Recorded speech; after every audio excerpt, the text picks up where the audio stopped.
So best friends got each other's back. We used to cruise around with a bass to the max. Everyone in school while I was in the lab, cooking up some beats that would turn into tracks. High school chillin', I was on a mission. I had bigger dreams of being a musician. Teachers always talked but I couldn't seem to listen. I lived in a fantasy land, they called it fiction. But I was gonna be big one day, playing shows on the road to a sold out stage. Nobody really cared or believed I would make it anywhere close, I would fail and fade. But that's cool, I love that, cause any little doubt gives me energy back. And now, I'm in a place where I'm glad I never gave up on the dreams I had. And big dreams lead to big things, and big swings lead to big rings. Championships or the big screen, anyone who did anything took a big swing. And big dreams lead to big things, and big swings lead to big rings. Championships or the big screen, anyone who did anything took a big swing.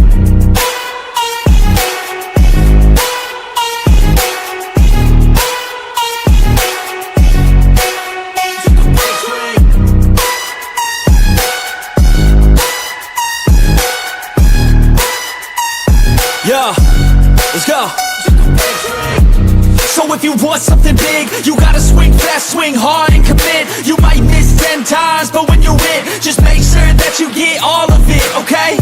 People at the top took risks. Investing and testing is all that they did. It's not complicated, it just takes grit. So never give up, take a swing at it.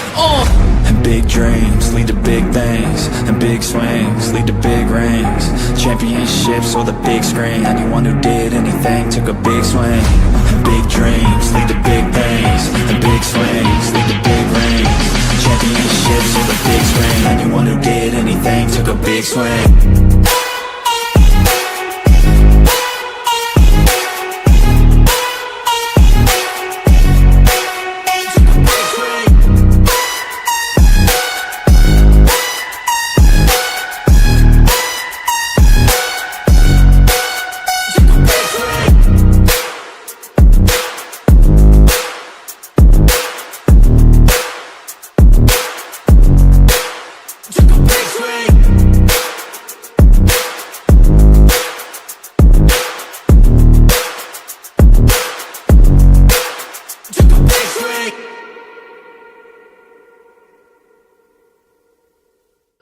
Hey guys, what is up? Welcome to the Pick Your Roll podcast. I'm here with my guys Coach Ed and Blaze Radio. How's everyone doing? And Blaze, I know what you're going to start out with to say it.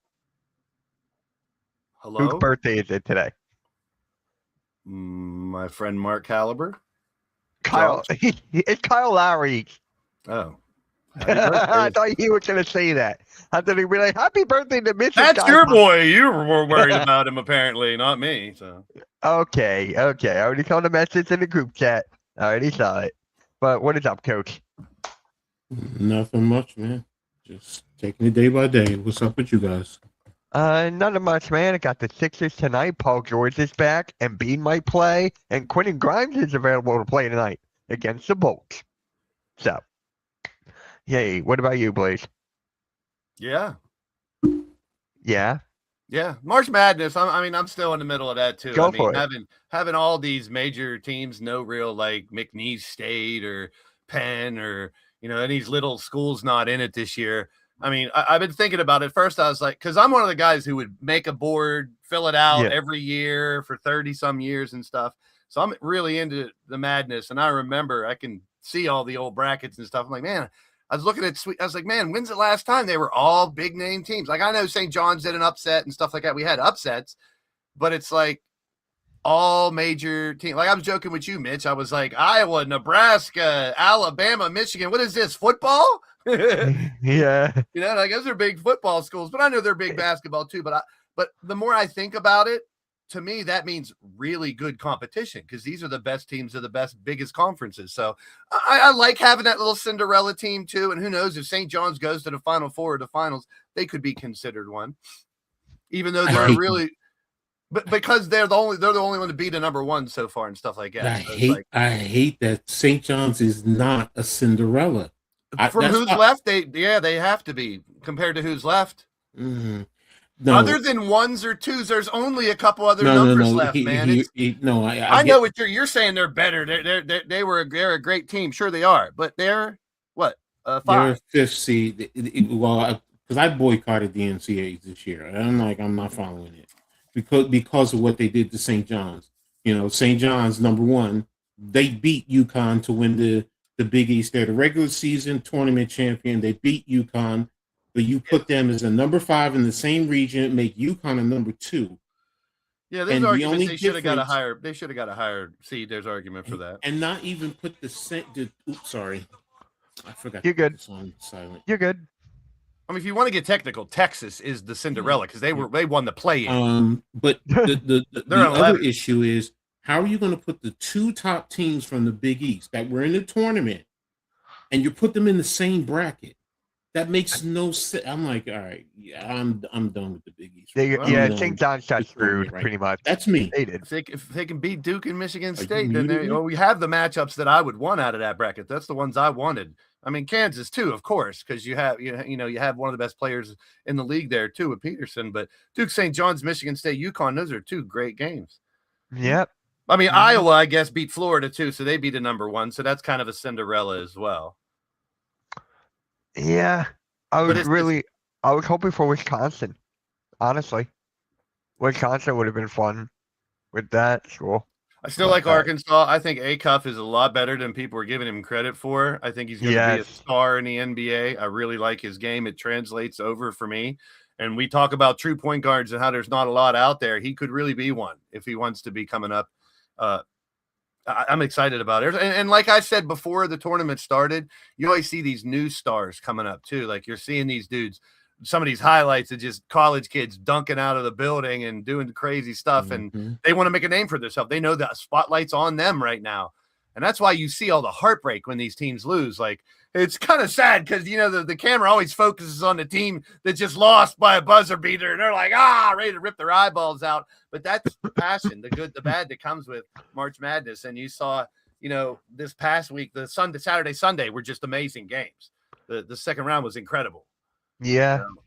I But now can't they wait gotta live for up to it. Sweet 16 and Elite 8. Yep. And it's Oh, up in the man. air. There's really no definite. I mean, Duke, Arizona, and Michigan are still #1s, but there's a team in each of those brackets that could take them out. So it's going I to be know. fun. I have Houston making it. I know Houston they're not. has to make it now. There's a 3-4 and Illinois is a good game, but 8 and a 4 on the other side. They should make it. Yeah. Hey, my Final Four is still intact. It's still intact. I mean, I said it before. I was rooting for one of them Danny Manning. That's what always reminds me of someone who takes What? over for their team and scores 30 through the whole tournament. So for Kansas, he did that before, and I was hoping DeBonsa or one of these guys from one of these teams could do that, but we'll see. We'll see. A lot of people are saying AJ is probably the #1 over. It kind of depends on who gets that #1 pick, because I know we don't know that based on the record. We got to wait for the balls to drop. Pause. There you go. I didn't even need to say it. You need to say it. But let's. I mean, it's exciting to see the possible new stars that we'll see in the NBA someday. Yeah, lot I sooner. love how Acuff is playing. Like, dang. There's a lot of uproar from mostly coaches. I think it was Pitino that was on McAfee and a couple other guys the last few days where they're really frustrated with how college basketball is run anymore with the NIL and with this stuff. And like what coach it was that got interviewed, and he's like, well, 5 million more, we might have made it to the next round. It's like, it's all about money now, where I've always been an advocate the players get paid, but right now that system is so broken. And to hear all these coaches bash the system now, being like something needs to be done. Like, I truly think it's tough. We talked about it before, because how do you lump in all the other sports from each college, like volleyball or steeplechase or, all this other stuff? How do you lump that in? But I always thought, and football and basketball college more specifically, because I'd put those two at the top, that need a commissioner. There's too much money going around and stuff. I doubt it will ever happen because there's so much red tape and all that. But if they had like a commissioning body or a commissioner, like we talked about this before, this is nothing new, but I just want some changes to happen because it's going down the wrong way right now. And It is. And the coaches are frustrated because you hear them talk. My Kentucky team is completely different than it used to be 10 years ago, because after every year, it's a new 8 players. You know what I mean? Like out of the 12 or 14, it used to be 3 or 4. You get new players every year, and players would stay till they were juniors. Now it's like, unless you're hurt or whatever. And then I think it was Pitino going, these guys they can transfer 5 times. in Yeah. their college career. Like he's like, regulations have to be done. He's like, there needs to be something, like reel it in a little bit somehow. And I don't have the answers. I'm glad I'm not the one trying to make the answers, but we see it. I don't want people to be upset. I see how people are upset with NBA because of the money, because of the referees, because of the tanking, because of the flopping, because of, the complaining to the refs and all. We can talk about the traveling and all that stuff all day long. Yep. It hurts me to have my favorite sport, even like football. We talk about it soft anymore. No one can do this. It's the same thing. It's different levels, but basketball and football, it's like, I hate to see these sports bashed like they are. Like so many people that I know don't watch anymore because of how it's gone. Like one of the other, like coach even said, I've written off college basketball. I don't watch it as much. I don't either, but it's more, I wait till February and March to watch it, like now, which is fantastic. But to hear these coaches, like I can tell the angst in their voice. They're like, they're tired of dealing with it. And you're going to see a lot of these older college basketball coaches just say, fuck it, I'm retiring. I don't want to be a part of this. Or try to get a dream job. If NBA jobs, look, every year there's 10 to 15 NBA and NFL jobs that open up, which I still think is ludicrous. Yeah. A handful of coaches deserve to lose their jobs, but I would rather see teams try to, reinvent with that coach or try to change first before firing. Well, some of them are lost causes, but to see 12 to 15 coaches gone every year, it's insane to me.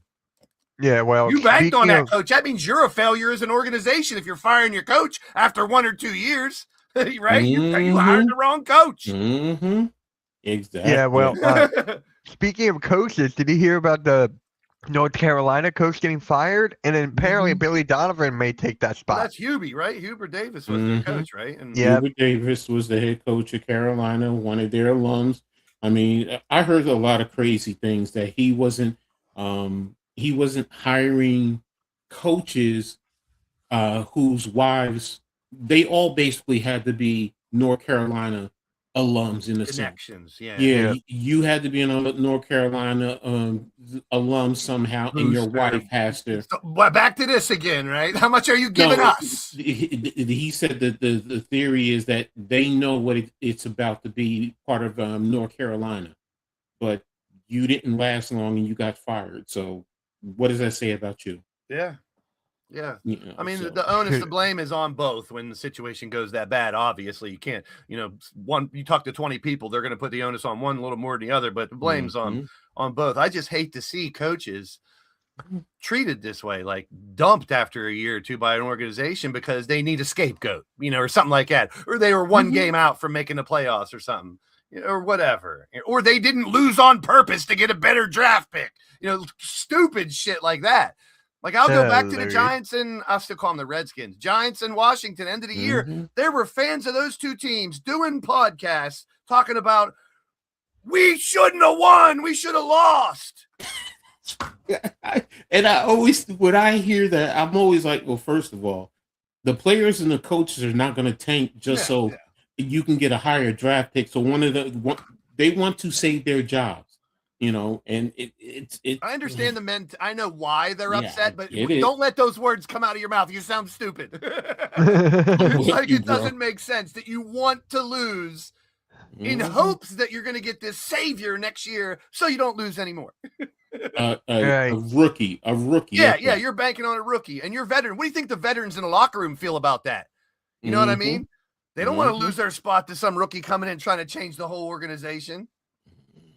Yep. It is. It's a tank.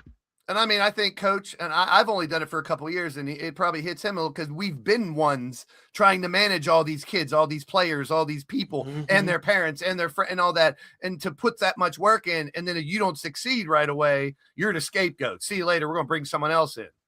That's not always the answer. Sometimes it is. I'm not going to be a lie or stupid here. Sometimes, like right now, I'm fed up with the Sixers coach. Like, I'm going to bring it back in. Nick Nurse, I've said, Mitch, what did I say for the first 2 years? I'm like, give him a chance. Let him, the first year, give him a chance. Let him assimilate, get his people in. Because when you bring in a coach like that, and we're seeing it now more than ever. He had his way. He coached in Toronto, and it worked, right?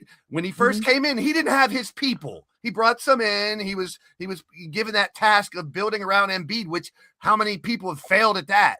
So it's like now you got this coach that we're not even going to give him an opportunity to season and bring his people in and try to make his organization be what he's about as the coach. GMs find the talent. The owners just have the money. The coaches, I think, are the most important part of an organization to dictate what type of culture that team will have. That's the full statement. I think the coaches should exude that more than your GM who wants to, get this ego trip and be the guy. I'm making all the decisions. You know what I mean? It should be the coach's vision that is on the floor or on the field. And it doesn't happen that way anymore. And Charles says in the chat, from a doctor to a nurse, get a surgeon next. Yeah. What is up, Reeves? So you talking about Jerry Jones? That sounds just like him. It does, right? It We does. were talking about coaching Nick in Nurse. general, how we tied it back in. We were talking about coaching in general, the overturning over a year of coaches is like a lot of times they're just a scapegoat. Maybe they didn't perform as well. The team didn't do as well, but it's like so many coaches got to be replaced every year. It doesn't seem realistic, but that's the world we live in now. And it sucks for a lot of good coaches who never got an opportunity.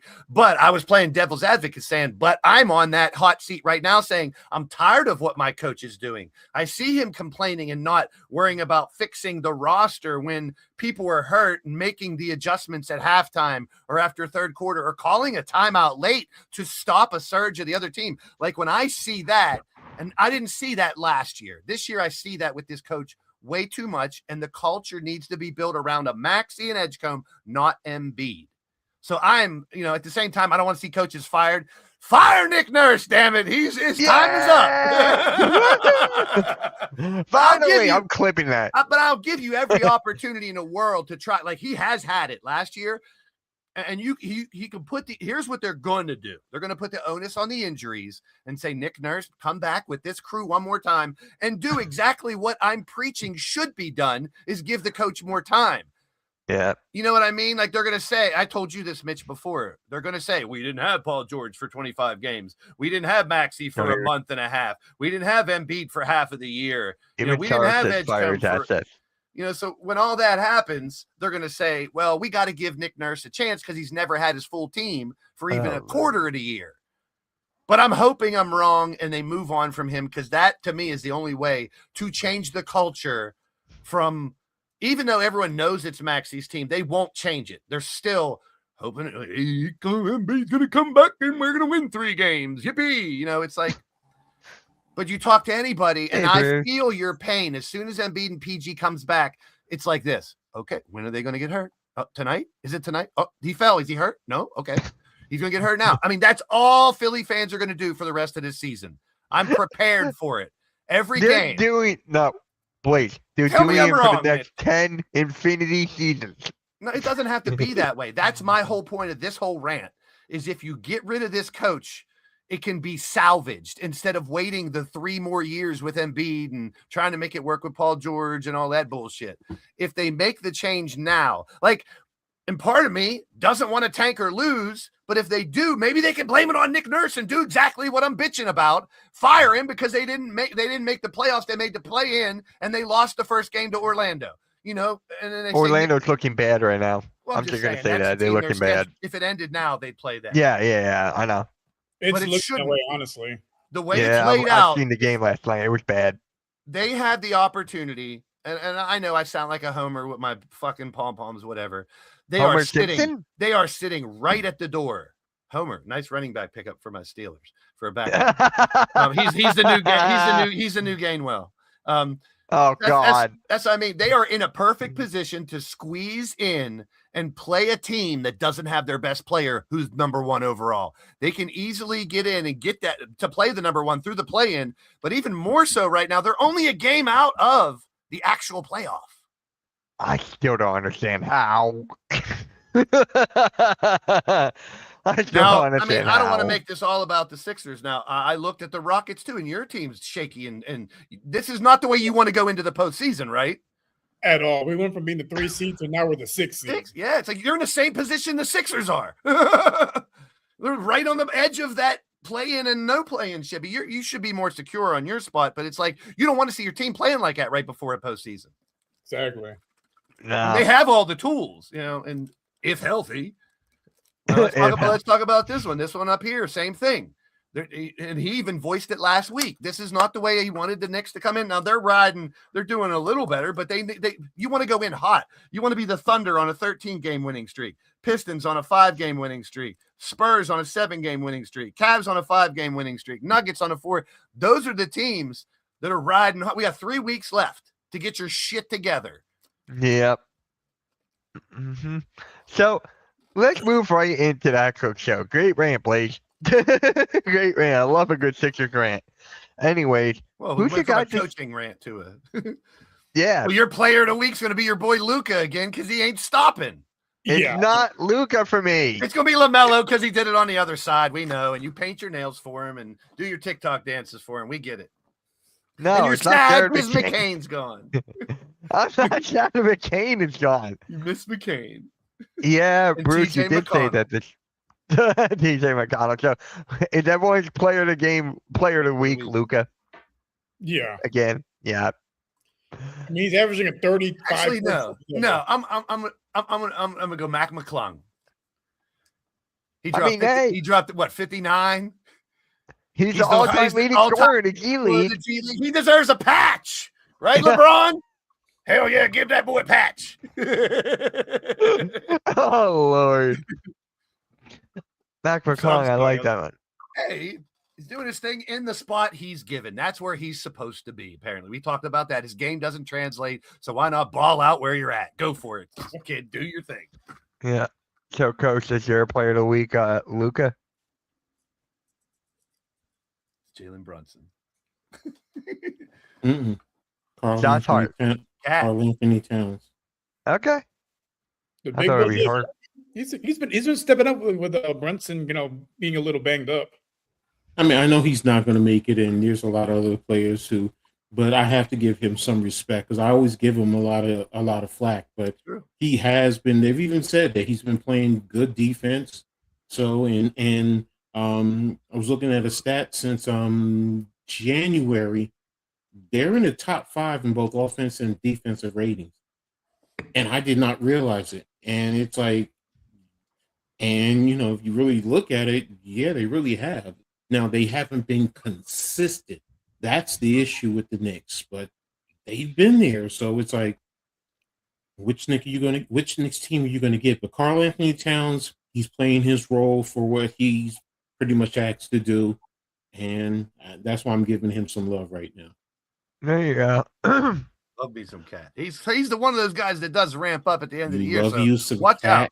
You love you I love me some Cat. kitty. I love me some Cat. A real man loves some Cat. Yes, that's so Kentucky. Kentucky boy. You know what I mean? He's a Kentucky boy. He's got some Cat. Speaking of Cat, you got some kitty right there. Oh Lord, I don't really want to go with Luka, but it looks like I'm gonna have to here, unless I go with Jalen Johnson again, because the Hawks have been on a roll still. I thought you'd take LaMelo. 26 points per game this week, 5-7. His team's 3-0 this week. So it's like you can take your boy LaMelo and you can skip on down the yellow brick road with him. Maybe you can meet your boy Cat and you can sass on down the road. Go down to visit your boy Jared McCain and paint your fingernails together. So we have a question here from someone named Steph Curry. Who did the Bucks try to trade Giannis for? Well, you can see by the thumbnail. There's a report by Ramona Shelburne that said that they were trying to trade Giannis for VJ Edgecombe or Evan Mobley. Who were they trying to trade him for? I was just going to say, why is there an outrage for this? Why is this even news? We talked for 2 years that everyone should be throwing everything but the kitchen sink at Milwaukee to get him. It's not a surprise. Now they're saying no. But it's not a surprise. Like everyone's like, it's postered everywhere. Oh my goodness. Can you believe they would have the nerve to ask for VJ Edge? Of course. I would ask for at least VJ. I would, but I'm asking you. Would you still want to take Giannis for VJ? I wouldn't do the trade because of the fit. Once again, we don't know. There you go. We said that. Yep. But fit in timelines because you guys have a young team and Giannis probably needs to go to a team that's ready to win now. Here's the thing, though. It wouldn't just be VJ.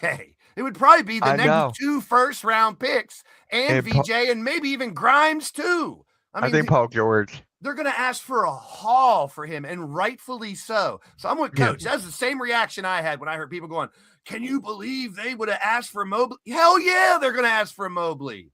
Mm-hmm. Yeah, but the Cavs will not give up Mobley. I know that. Yeah. Well, guess who found out that the hard way? The dumbass team that's asking for players that ain't going to move. That's why Giannis is still there. They didn't want to move him.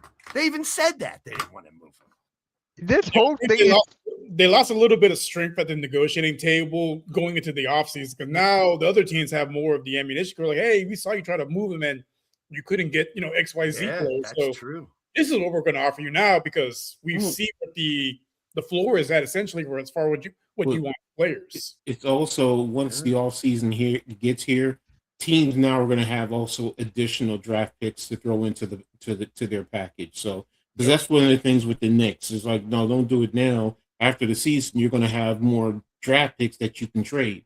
So it's a double edge. But Blaze, I'm with you. What's the fit? Because as a Knicks fan, we would have to literally blow up our team to bring him in. But then, isn't it almost doing the same thing that he had at Milwaukee, other than probably Brunson?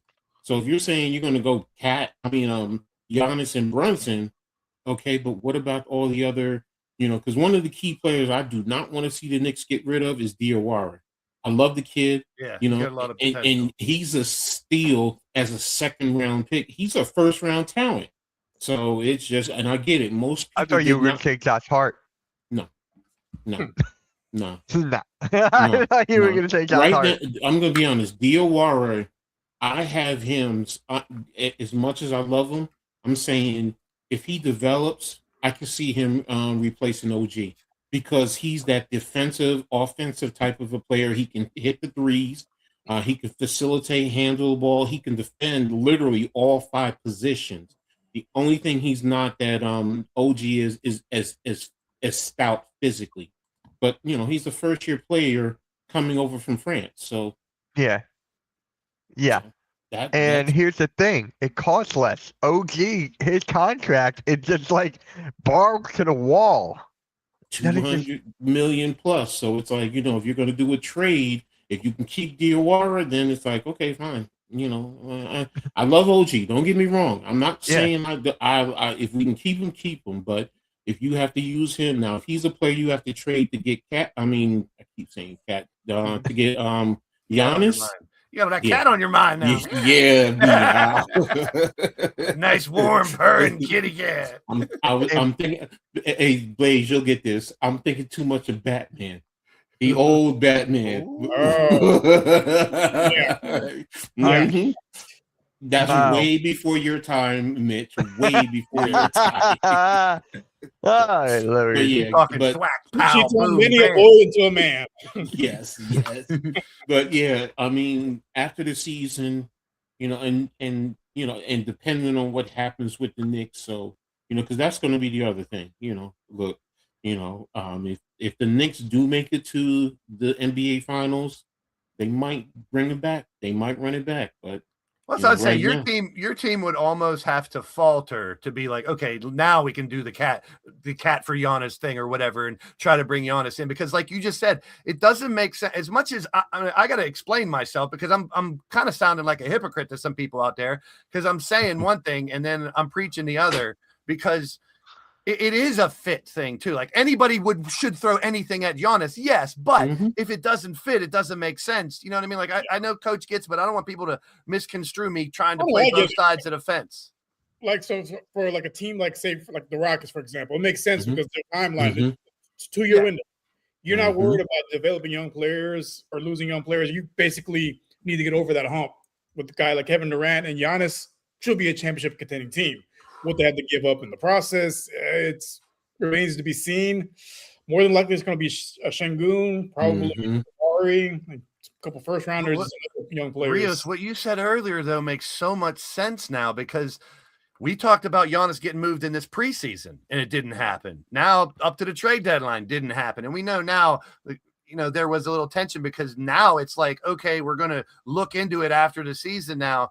but it does his value decrease a little bit? You got to ask your question that, because technically he's been on the market twice and there was no like real close deal to happen. Like in the offseason, we're like, oh, it's going to happen. Giannis is going to get moved before the season, before the deadline. It's going to happen. It's got to happen now, Giannis. It doesn't happen. So it's like, but if the fit's not right, no matter how good the player is, you got to kind of be a little more standoffish and be like, wait a minute, he's a super talent, elite, top 5 player, but did that mess up what we have going already?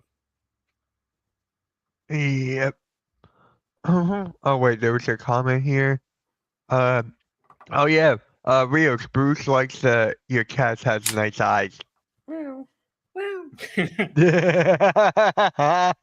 Had to throw that in there. Yeah, it's lovely to see, at 3:00 in the morning when I'm asleep and I wake up and it's just staring me in the face. She's hungry. Oh, God. I wake up with 3 of them staring at me. Like, I typed. Oh, okay. I'm like, wait, who typed that? Yeah. Yeah. No, it's me. Bruh. Oh, Rios, you have a bigger deal to worry about. Kevin Durant going back to Seattle. But that's 2 years. I thought it was next year. That's 2 years from now. 28 off season. Yeah. Oh, it's 20. All right. Yeah, because I thought it was after next year, but it's after two more years. You know what? I'm thinking of WNBA too much, because you got teams this year, next year, and I think the year after that. Literally. It's something we definitely got to talk about, because it's final now. And it's good. It's inevitable. It's going to happen. The deal is going down. They better come back with the name Seattle Supersonics. That's all I care about. It has to be. Going to. Yeah, it has to No, I was talking to someone. They might not go back with Supersonics because first and foremost, don't forget Oklahoma City owns that naming and their rights. So does that mean you got to pay to get that back? I don't know. They're already giving them their history back. So. The Thunder are willing to give them their history back. Yeah. I think that might. I didn't hear that. Yeah, the Thunder has already given everything that was Sonic's history. Now falls. Now, that doesn't mean they're going to give him the name, but they did give him the history. Like when you look up in the almanac 20 years from now, it's going to show Seattle ended and then it's restarted. Yeah. Yeah, no, it's kind of like Cleveland. It's gonna be, yeah. See, the Ravens never said we're going to give Cleveland back their history. We just said we're taking that shit. We're just taking it. Cleveland's like, we'll get a new team. Yeah, let's start over, and we'll still suck just as bad. Cleveland Browns, they ruined 2 franchises. You know who else sucked and he actually got waived? Cam Thomas. I feel so bad for that guy. Let's play both sides of the fence. Don't you think there's a reason he got waived? I'm not jumping on, bring him to Philly, he'll save us. I don't think he has what everyone thought he had, because now this is 3 teams he's failed with in the last year. No, I don't think it's that. The Bucks are pretty much done. The Bucks are talking about benching Giannis. Before he was with the Nets. He was with the Nets before, right? Who was he before with the Nets? Nobody. Nobody. He was drafted by the Nets. I thought he was drafted by somebody else and then went to the Nets. Who am I? I might be thinking of somebody else. I might be thinking of You're Cam thinking Johnson. Of Kyrie. Or I've been thinking of Cam Johnson. We'll get on Cam Johnson, Kyrie, too many Jalen's KD. in the NBA. Too many Cams and too many Jalen's. But not enough mics? Not enough mics. What's the whole thing? Like, no, but anyway. I really think, and I remember Cam Thomas. Well, he was what, NC State? LSU. LSU. Oh. Who am I thinking? The NC State was a big scorer that came out of there. It was kind of like, anyhow. What's him called? Donovan Mitchell. Yeah, a couple of years ago, I'm thinking this Cam Thomas might be blowing up, scoring 35 points a game, and there's all this stuff. People thought he had something in him. I think teams are now seeing it. He doesn't. Otherwise, he'd be on a team. I keep hearing he has a major attitude problem. Yeah, and that's at this point in his career, that might be a big problem. And for a young player, because he is young, that is bad, because now you're getting cut 2 times. Come on, man. Well, think about it, Mitch. With all the shit Sixers have put up with this year, do you want to bring in a problem child to hope? You know what I mean? Like, talent-wise, if he could do what he did. I'm going to counter with this. Can he play on the court and not take up a roster spot like Kyle Lowry is doing? Yeah, but they're not going to. I mean, there's 12 games left. Lowry's going to sit on the bench and do nothing. Happy birthday.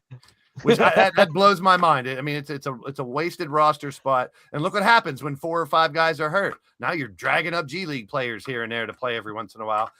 Beauchamp started. I like that kid, though, but I do too, but not now to start. I'm just saying 2 years in a row getting hit with the injury bug that bad, it doesn't happen very often. So I'm sitting here. I would take Cam Thomas over Kyle Lowry. Then he's going to do the same thing and sit on the bench and not play at all. Cam Thomas is a microwave scorer. We can use that for the bench. Okay, bro. You say I'm just so. saying. When's the last time bench. you saw Cam Thomas play really well? Let's put it that way. For the Bucks, he dropped what, 35? Okay. All right. How many games did he play? And he did that once. All right. I think he only played like what, 5, 6 games or something. That's more than Kyle Lowry. The point is, Honestly, when you put Kyle Lowry's points all together, still more. I'd rather Kyle Lowry because he's a veteran, he's a professional. And we don't know how much he's helping these kids behind the scenes. You like to trash him and stuff, but we don't know what he's doing. He could be doing most of the coaching and practices and stuff. You know what I mean? Like he could be the glue that's holding his team together, and even still has, he's that extra coach that I've always talked about that I loved having one of my players be. Mm-hmm. And we can, and I can argue at the same time on the other side of the coin that it's a wasted roster spot that we might need. Why not? They should have traded him to Toronto for, a bag of chips. Like everyone likes to joke, whatever, right before the deadline to get rid of it, to bring in somebody else or bring a G League guy up and give him an opportunity, or just name him as an assistant fucking coach. Because that's what he's doing, So, Blaze, would you take Cam Thomas or Kyle Lowry then? I don't want Cam Thomas if he's an issue. Why would you want to bring that into a team that's trying to fix itself? It doesn't. It's not going to help if he scores 20 points a game and then all of a sudden the whole team falls apart. And then VJ, and then what's next? Maxey wants out.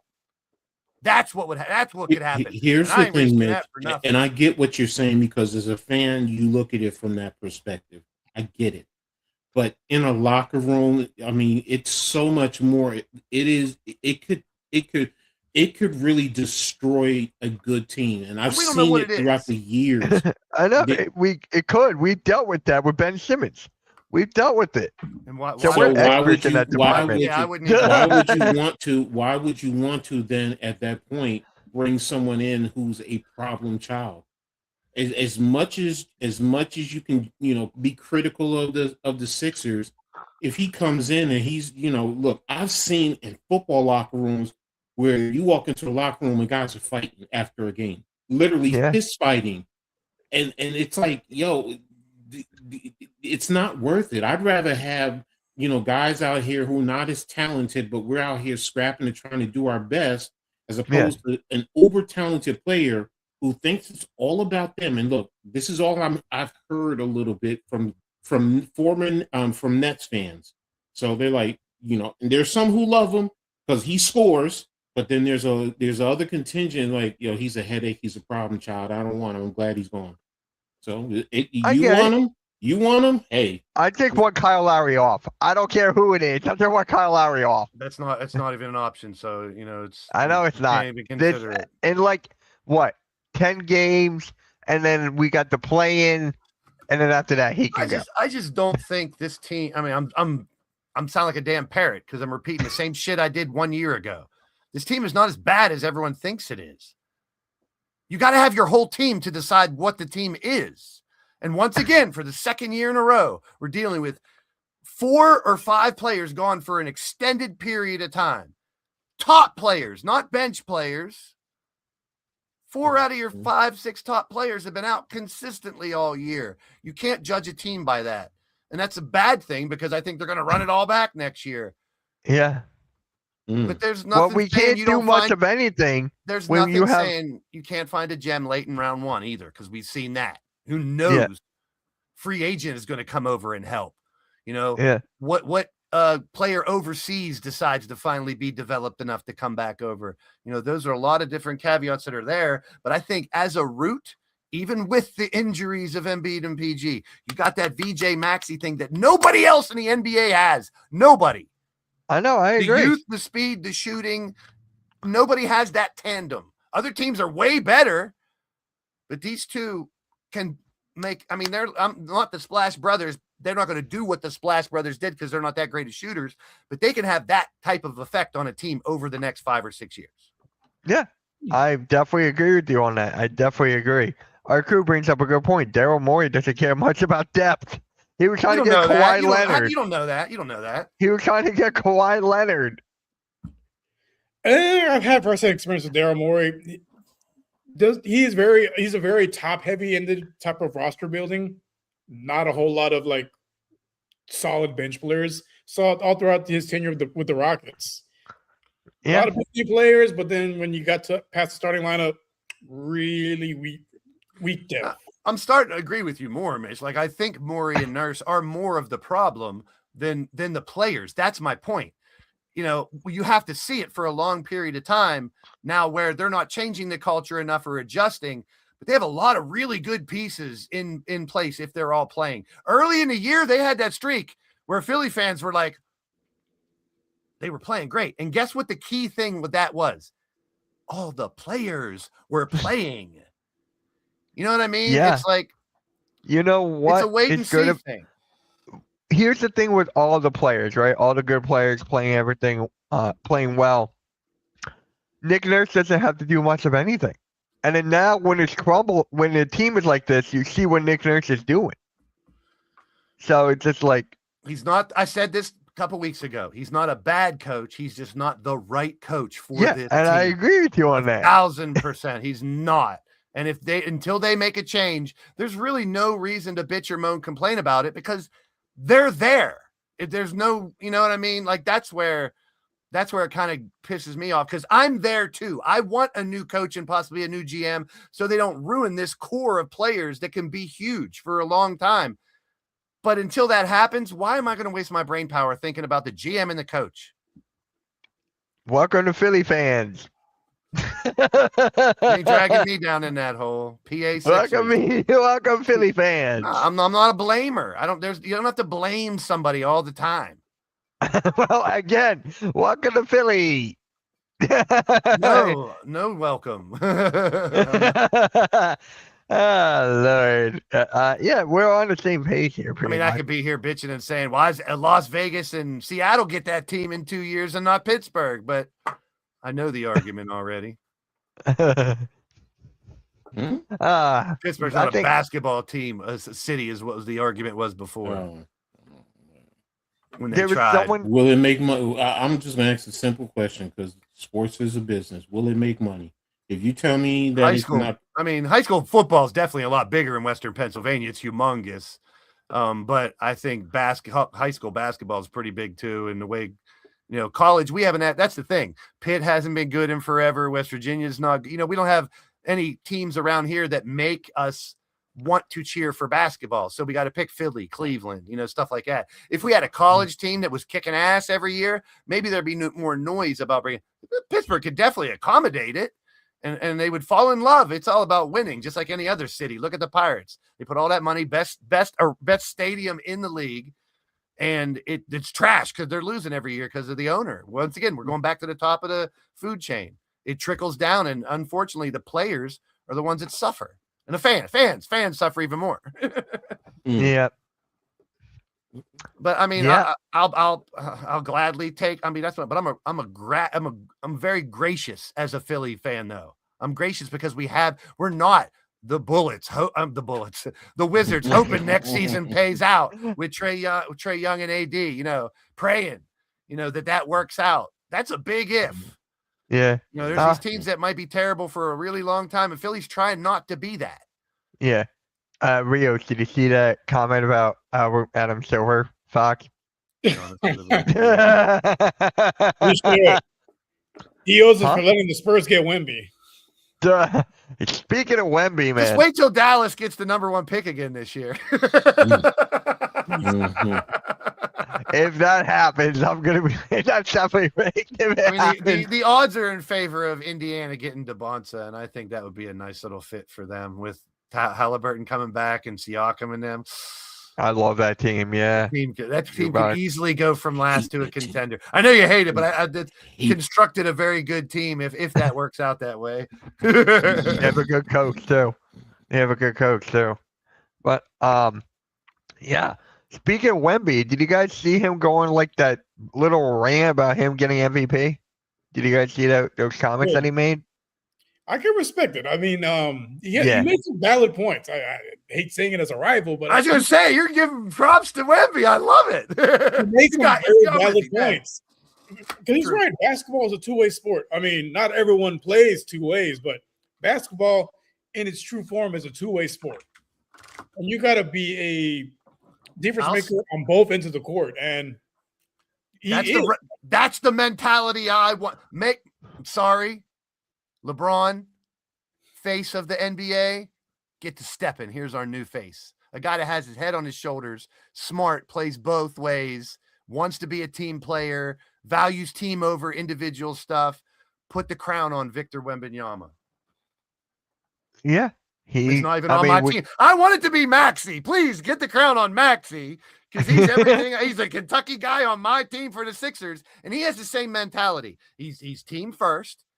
You know, it's not about individual performances. Sure, I love that they love to be the MVP and everything, but this is enlightening. This is refreshing to hear this. Yep. It got Rios to compliment Wemby. Because he mentions defense. Like, yeah, who really mentions defense anymore in the NBA? Nobody really. Nobody. He values it that much. It's like he is right. It is undervalued. Yep. An undervalued aspect in the MVP race. Like, what kind of impact do you have on the defensive end of the floor? Depth and defense is the reason the last three champions are the champions: Boston, Denver, and OKC. Milwaukee. Oh, I thought you weren't including OKC. I thought you meant. Yeah. Okay, got it. Mm. But here's another thing too, right? I think I said this on MK in the morning today. If you take Giannis off the Spurs and you take Jokic off of the Nuggets, I feel like the Nuggets can still make a playoff push. The Spurs, no. I don't think they will make a playoff push without Giannis. I don't think the Nuggets can make a push without Jokic. No. With really Jamal Murray, we've seen a healthy Jamal Murray. He can get right there in the middle of the pack. I'm not saying if you want to say play-in, I'll say yes. Playoffs. Definitely drops both teams down a big notch. Losing those. Right. He averages arguably the two best players. Yeah, that's going to change the world. Losing either of those, I would say. I know what you're trying to compare, but yeah. But I'm just saying, is Wemby more valuable than his team than Jokic? Is what you're asking? Yes, that's a tough question. That's a tough question. I would go yes. So you're going to get 50 people. We're probably going to 25 go either way. You know, it depends on who you ask. Yeah, I want to ask Rios that question. I think they both have the same level of impact. Right. So they probably will both struggle without their players. I thought you would say Wemby. I mean, Joker he's everything on offense, defense, not so much. Versus with the Spurs, Wemby's first class on defense, but offense, you can kind of survive without it. You got Fox, Castle, Harper. Yeah, it's not a big. You also have players other center, Luke Cornett. You still got Cornett. Players like Plumlee, Olynyk, those can be valuable players in the playoffs coming off the bench. They don't have to. You don't have to come in, score 20 points, or those are energy players. Harrison Barnes, that's a vet. You know, you got these players that you got a little bit of everything. They got, and everyone's undervaluing once again Stephon Castle. I mean, we're not giving him the credit he deserves. We really aren't, and I'm guilty of it as well. We're all talking about Wemby. Let's not forget his Robin. He's been with him for the last 2 years to do pretty damn good. Actually, because of Wemby's injury is why we found out how damn good Castle is. Y'all told me he's been stepping up a lot in the last few weeks. Look, I'll say that because I need to see a whole lot more from Wemby. He doesn't impress me. When I watch him, I see Ralph Sampson.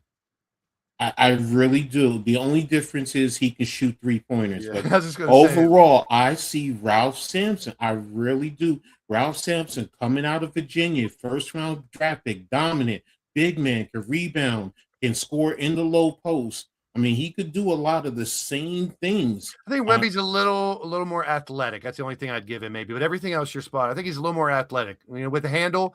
Like the handle and the he has 3-point handle shooting, where a big guy like that shouldn't have Yes. handle.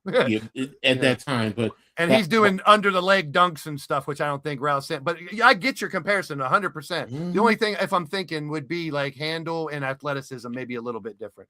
But everything else is a big, tall, lanky guy who's shooting down on the hoop half the time. But you would expect him to be more dominant on the offensive side of the ball. True. But his down the league and shoot threes, and you only average 20, 21 points a game. Like, yeah, his defense changes games though, and look at what their team's doing because of his defense. I mean, people like I said, him and Joker impacted different ways. Wemby on the defensive end, Joker in the offensive. It reminds me of Shaq, because when Shaq was the center for whatever early in his career, that nobody wanted to go in the paint or anywhere near it. Because, Orlando, Lakers. The beginning, not the end, not the Suns. Celtics. No, I know what you're saying. The beginning of Shaq, people were like, "All right, here's our game plan.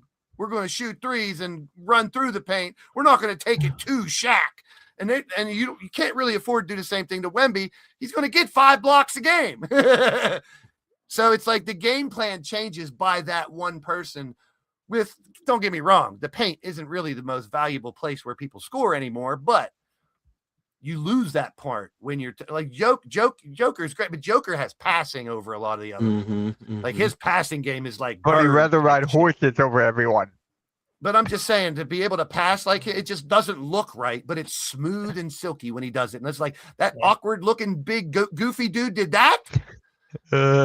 And you can say the same thing for Wemby. The awkward big goofy dude did that. And that's what they're doing. They're changing what the normal is. Big dudes that can pass and shoot and dribble and handle. I still wouldn't want my 7'6" guy standing on the top of the fucking key. I would not want mine either. Especially one that blocks 5 shots a game. Lord. Those are the type of men. I mean, you're getting all these, we still have the SGAs and the Lucas and the players that are doing, the dumb shit as well as scoring at a crazy pace. But you have these players that are, their heads are on straight. The Wemby, I will put Maxey in there because you've heard him get interviewed. The way he talks, he knows how to answer it.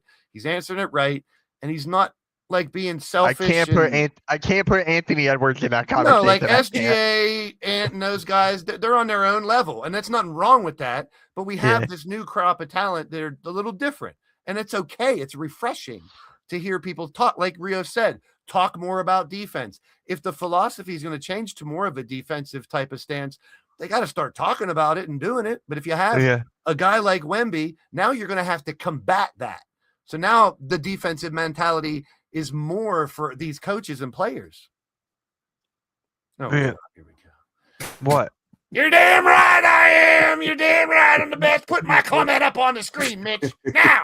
First of all, he is not the greatest athlete of all time. I'm the greatest athlete that's ever put shoes on or held a round ball. Give him a patch for that. He probably could play hockey. That's great. That's funny as hell. He'd be dominant in hockey too. Well, I will say this. I will say, in all seriousness, though, in football, yeah. Him and Iverson, I always think about they could have played exactly because I remember him when they were showcasing him as a wide receiver, and he was at that. This was before the big receiver became the go after, and I'm like, if he really wanted to play football and focused on it, I do think he would have. He would have played very well at football, but he just loved basketball. Big receivers like the one Mitch's team's about to lose here in a couple months. AJ Brown, right? Right. The big news.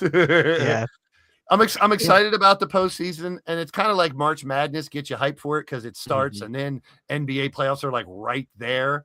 So, and what I'm most excited about is, and we can mark the day today, over the next 3 weeks, will we see the level of competition ramp up? We normally do for the last 3 weeks. We won't see Embiid ramping up, but other than that, I think the teams that are like positive about it and say he's going to come back and average 30. They're trying to get a higher seeding for sure. No one wants to be in the play-in. No one wants to be in the bottom. Bam doesn't want to be there.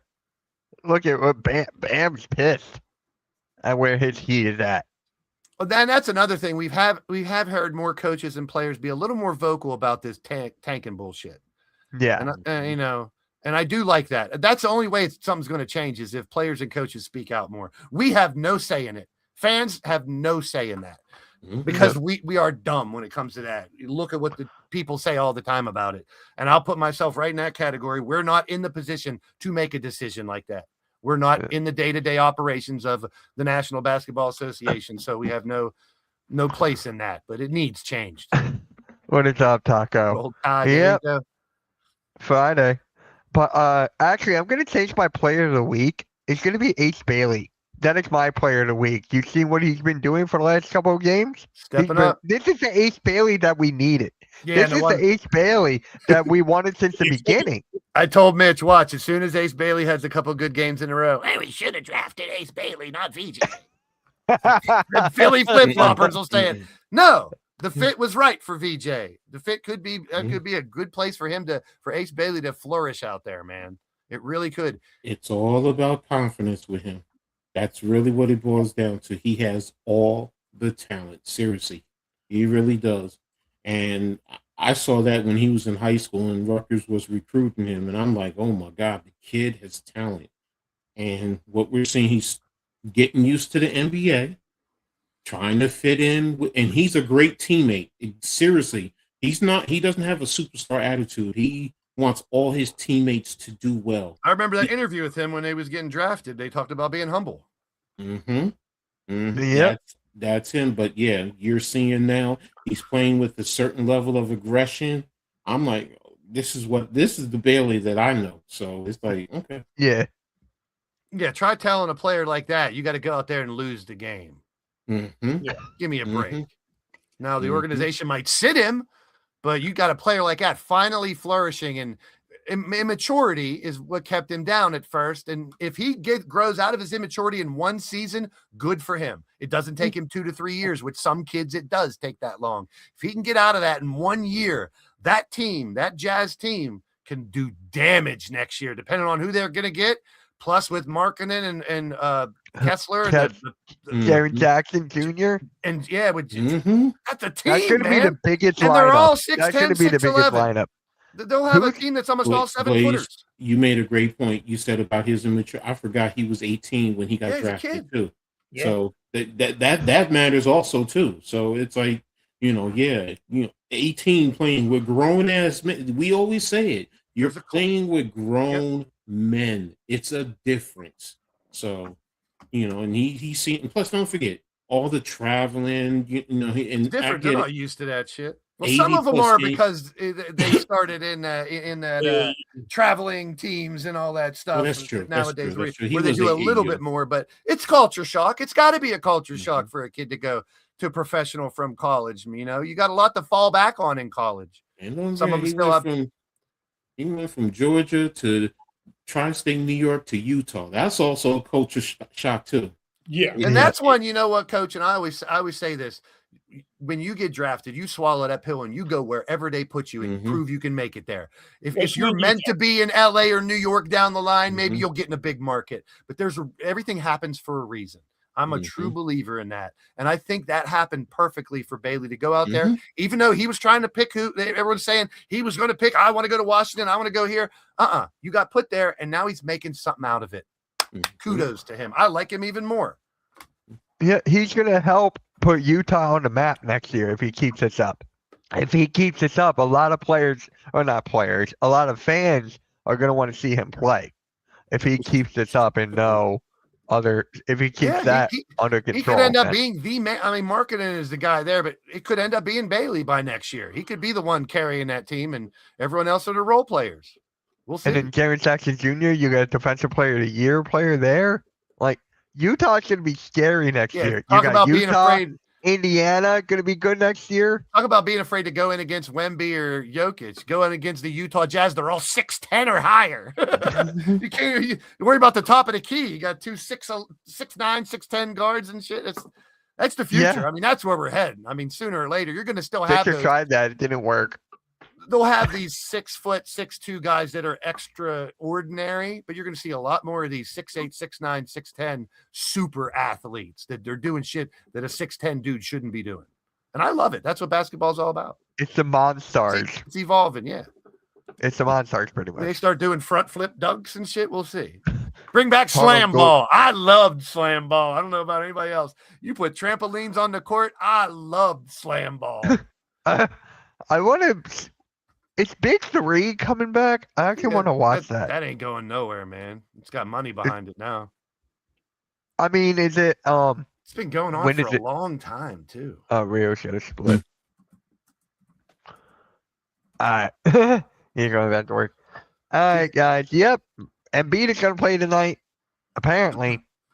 No. 30. Unless they put him on a minute restriction. Yeah, that's what they're doing. They're putting him on a minute restriction. They didn't want him to go hard. Pause. What Sometimes you gotta go hard. And raw too. right? Raw. Sometimes you gotta raw dog it. Pause. Just hope that pull up, not the pull up game, but the pull out game is good. Alright. Really? Oh my god. Should we just do predictions now? And all those teams that I said earlier on those winning streaks, they all play tonight. So there's your segue. Thunder, Pistons, Spurs, Cavs, and Nuggets all riding 4 or more. Thunder with that 13-game winning streak. That's crazy. Yeah. And they just got Jay Will back. Right. So Bulls, Sixers. Who's winning that? Philly. I got Philly's Sixers. winning. Here they come. Hawks, Pistons. That's actually a good game. Three more wins, Mitch. And they got I at thought least it was 2. No, 3 more to get to 42. 42 is a win. But you were saying 2. No, I was saying 4 games, 4 and 3. Now it's 3. It's 3 because they. Oh, I thought it was They- 2. Well, they lost to Thunder.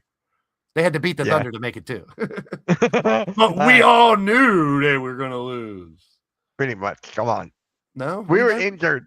We have no. If we went back and checked all the times we picked these games every Wednesday and see our record, I'm sure we didn't get them all right. Right. Hawks and, I don't pick the Hawks win. and I pick- Pistons. I think the Pistons keep falling. I want to see the Hawks win.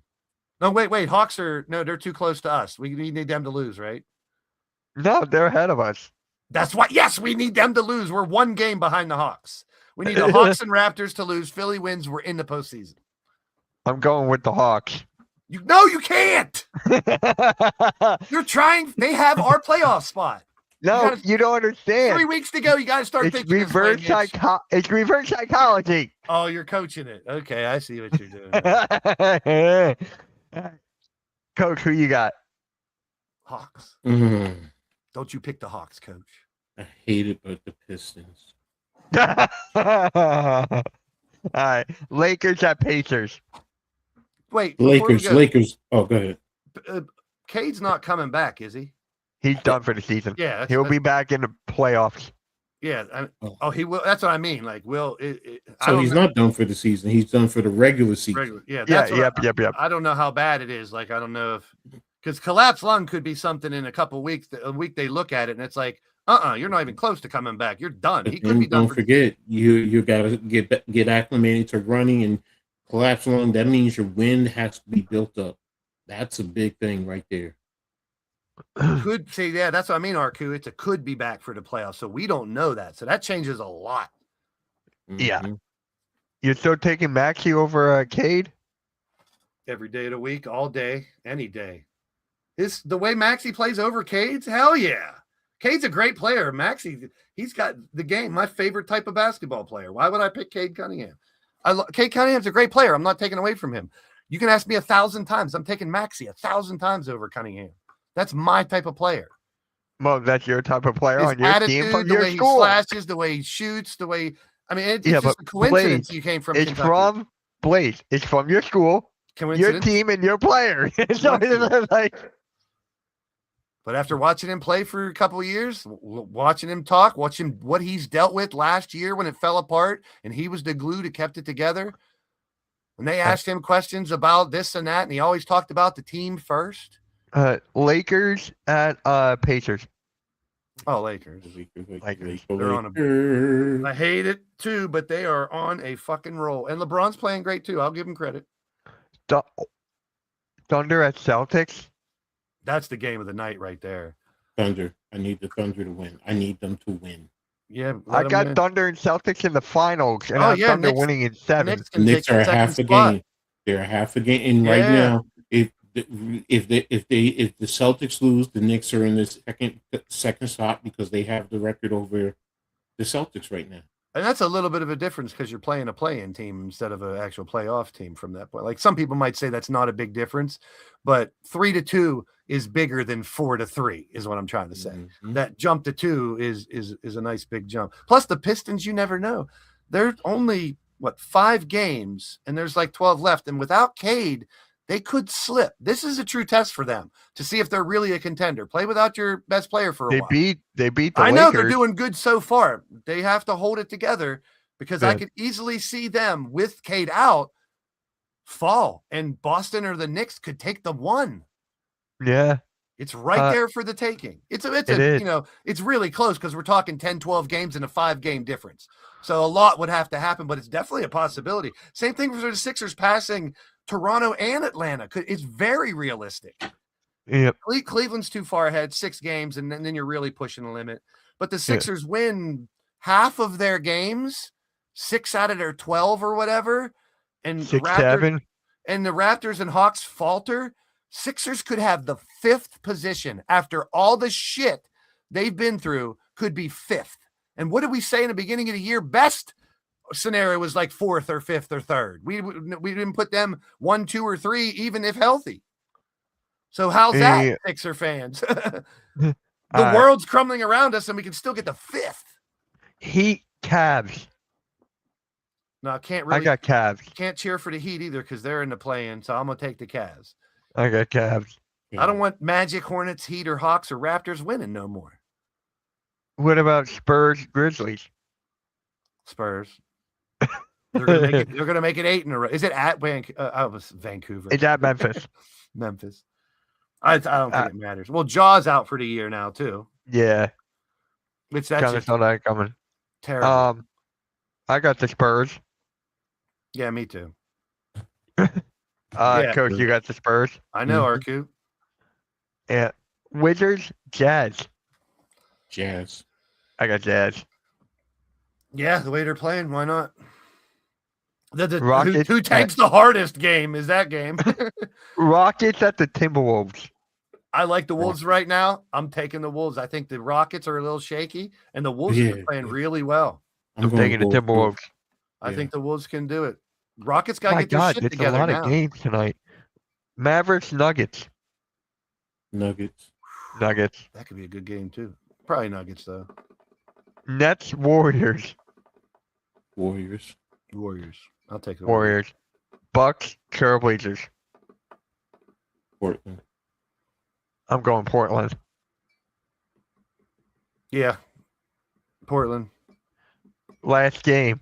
Raptors, Clippers. Oh God. Where they playing at? It's got to be the Clippers because the Raptors are right. We need them It's to in lose. LA. It's in LA. Go Clippers.